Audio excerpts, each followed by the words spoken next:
अस्सलाम वालेकुम dear students. आज हम लोग चैप्टर नंबर 8 के बारे में पढ़ेंगे। चैप्टर नंबर 8 का नाम है हाइड्रोकार्बन्स। इसमें हम अल्केन, अल्कीन, अल्काइन, इसके नोमेनक्लेचर की बात करेंगे, इसके मेथड ऑफ प्रिपरेशन की बात करेंगे, इनकी केमिकल प्रॉपर्टीज़ की बात करेंगे और लास्ट में हम इनके यूजेस देखेंगे। हाइड्रोकार्बन्स आपके पास ऐसे ऑर्गेनिक कंपाउंड्स होते हैं जिसमें कार्बन और हाइड्रोजन मौजूद होता है। हाइड्रोकार्बन आपके पास नेचर में काफ़ी ज़्यादा पाए जाते हैं। उसकी रीज़न होती है कार्बन की कैटिनेशन प्रॉपर्टी। हाइड्रोकार्बन्स की अगर क्लासिफिकेशन देखी जाए, हाइड्रोकार्बन्स को दो क्लासेस में डिवाइड किया हुआ है। एक है ओपन चेन और एसाइक्लिक हाइड्रोकार्बन, और एक आपके पास है क्लोज चेन और cyclic hydrocarbon.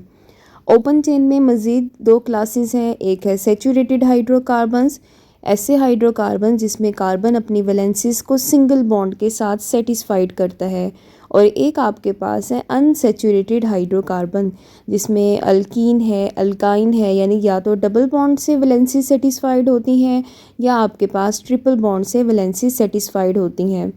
Double bonded carbon compound को बोलते हैं अल्कीन, और ट्रिपल बॉन्डेड का हाइड्रोकार्बन को बोला जाता है अल्काइन। अब आपके पास जो सेकंड इसकी टाइप है उसका नाम है क्लोज चेन और साइक्लिक हाइड्रोकार्बन, जिसके आगे मज़ीद दो टाइप्स हैं। ए साइक्लिक हाइड्रोकार्बन जिसे साइक्लोअल्केन भी बोलते हैं, और एरोमेटिक हाइड्रोकार्बन। ऑर्गेनिक कंपाउंड्स के नोमेनक्लेचर की बात करते हैं। नोमेनक्लेचर किससे बोला जाता है? किसी भी ऑर्गेनिक कंपाउंड को या किसी भी शय को जो नाम देने का तरीका होता है वो नोमेनक्लेचर कहलाता है। ऑर्गेनिक कंपाउंड्स को नाम देने के दो तरीके हैं। एक आपके पास है कॉमन नेम, जिसमें कोई आपने रूल्स फॉलो नहीं करने हैं, और एक आपके पास है IUPAC नेम, जिसमें आपको रूल्स दिए जाते हैं। उन रूल्स के अकॉर्डिंग जो आप ऑर्गेनिक कंपाउंड होता है उसको नाम देते हैं। कॉमन नेम कैसे दिए जाते हैं? कॉमन नेम हमारे पास जिस पर्सन ने ऑर्गेनिक कंपाउंड के ऊपर काम किया या उसे डिस्कवर किया उसकी बेस पे नाम दे दिया जाता है, और जिस जगह से वो ऑर्गेनिक कंपाउंड आपको मिल रहा है उसकी प्रॉपर्टीज़ की बेस पे नाम दे सकते हैं ऑर्गेनिक कंपाउंड्स को। उसके मेथड ऑफ प्रिपरेशन की बेस पे नाम दे सकते हैं।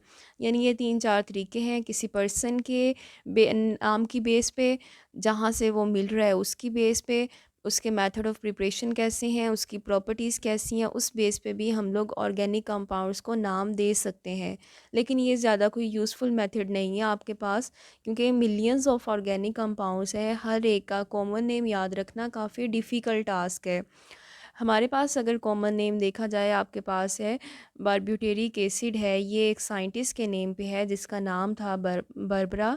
इसने क्या किया था, इस एसिड के ऊपर काम किया है, तो उसी बेस पे उसने अपना नाम दे दिया उस एसिड को, उस ऑर्गेनिक कंपाउंड को, कि जब तक ये ऑर्गेनिक कंपाउंड यूज़ होता रहे तो साथ साथ उसका भी नाम चलता रहे। और नेक्स्ट आपके पास है मार्श गैस, जिसे मीथेन गैस भी बोलते हैं। मीथेन जिसे हम लोग सुई गैस भी बोलते हैं, नेचुरल गैस भी बोलते हैं। और मीथेन गैस जो है इसका नाम जो कॉमन नेम है वो मार्श गैस है। ये काफ़ी ज़्यादा इम्पॉर्टेंट MCQ है कि write down the formula of Marsh gas, तो वो CH4 है। ठीक है, ये मार्श गैस जो है आपके पास मार्शी एरियाज़ में पाई जाती है। मार्शी मतलब दलदली एरियाज़ में ये ज़्यादा पाई जाती है, तो उस बेस पे इसका नाम रख दिया है। आगे आपके पास है एसिटिक एसिड। देखें, ये आपके पास एसिटम वर्ड से अराइज हुआ है। एसिटम एक आपके पास लातीनी ज़बान का लफ्ज़ है जिसके मीनिंग होते हैं विनीगर, और ये विनीगर से ही हमारे पास एसिटिक एसिड अराइज हुआ है, यही उसका कॉमन नेम भी है। नेक्स्ट आपके पास है कॉमन नेम के लिए हम लोग कुछ प्रीफिक्सेस और सिफिक्स यूज़ करते हैं। जैसे आपके पास एक ऑर्गेनिक कंपाउंड है पेंटेन, ठीक है, उसको लिखने के 3 पॉसिबल तरीके हैं, और आपने चैप्टर नंबर 7 में डिटेल में पढ़ा कि आइसोमर्स किसे बोला जाता है, ऐसे ऑर्गेनिक कंपाउंड जिनका मॉलिक्यूलर फार्मूला सेम लेकिन जिनका स्ट्रक्चर डिफरेंट होता है। अब ये आपके पास अगर ऑर्गेनिक कंपाउंड्स की चेन स्ट्रेट फॉर्म है तो उसके लिए N यूज़ करते हैं। N भी आपके पास एक कॉमन नेम की टर्म में आएगा। आइसो का वर्ड यूज़ कर सकते हैं, नियो का वर्ड यूज़ कर सकते हैं। सिंगल ब्रांच के लिए आइसो है, और डबल ब्रांचेस आ रही हैं तो उनके लिए न्यू का वर्ड यूज़ कर सकते हैं। आगे आपके पास है अल्कीन को कॉमन नेम देने का तरीका।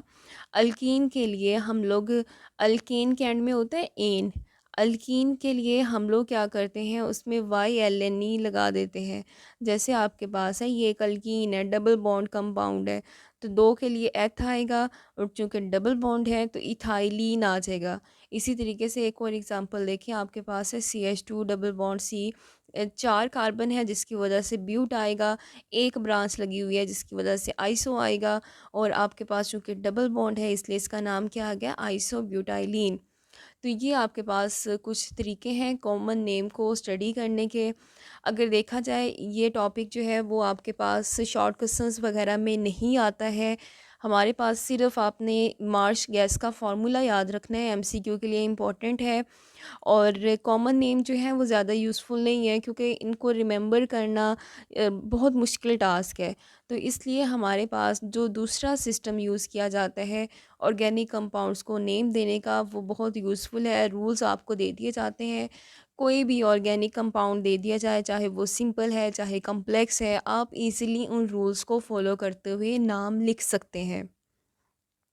IUPAC का अगर देखा जाए एब्रीविएशन क्या है, international union of pure and applied chemistry.